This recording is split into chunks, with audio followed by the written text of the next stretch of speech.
Blutbart. Hello and welcome back to another behind the scenes toy photography video. This week I'm going to show you how to make a recording booth. I call this shot, Once More with Feeling. I'll also show you my editing process. A year and a half ago I made my first attempt at shooting my favorite band in Star Wars, Figrin D'an and the Modal nodes.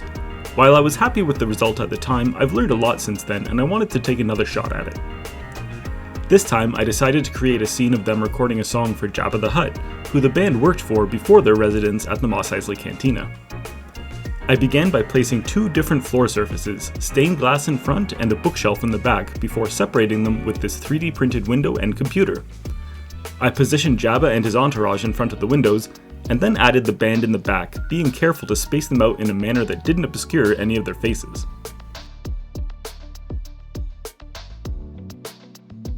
It was a bit cramped, but I tried to make their instruments noticeable as well.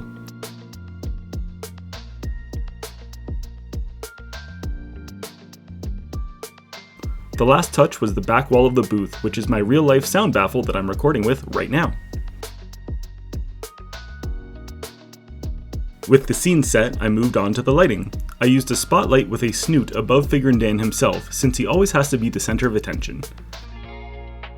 After that, I added an LED panel light to the left and another spotlight with a barn door on the right, aiming them so they illuminated the rest of the band without shedding any light on Jabba and company. I also had a large softbox behind me, which you can see a reflection of there on the left. Here's my starting image. Aside from some basic color correction and touch-ups, I really wanted to add some screens and lights to the computer to better make it look like they were actively recording.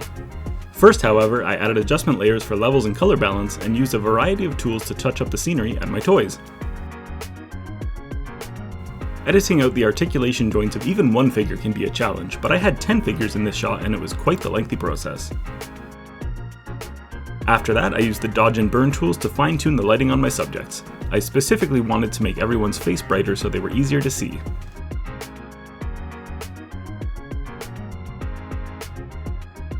My final task was to add some special effects to the computer.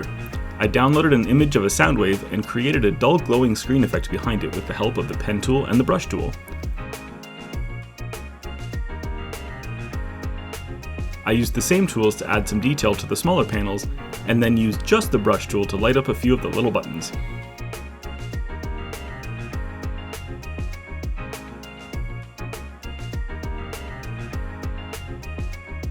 So once again, here's my starting image. And here's where I ended up. Thank you so much for watching. If you enjoyed this video, please consider liking and subscribing, and make sure to check me out on Instagram. Thanks, and until next time.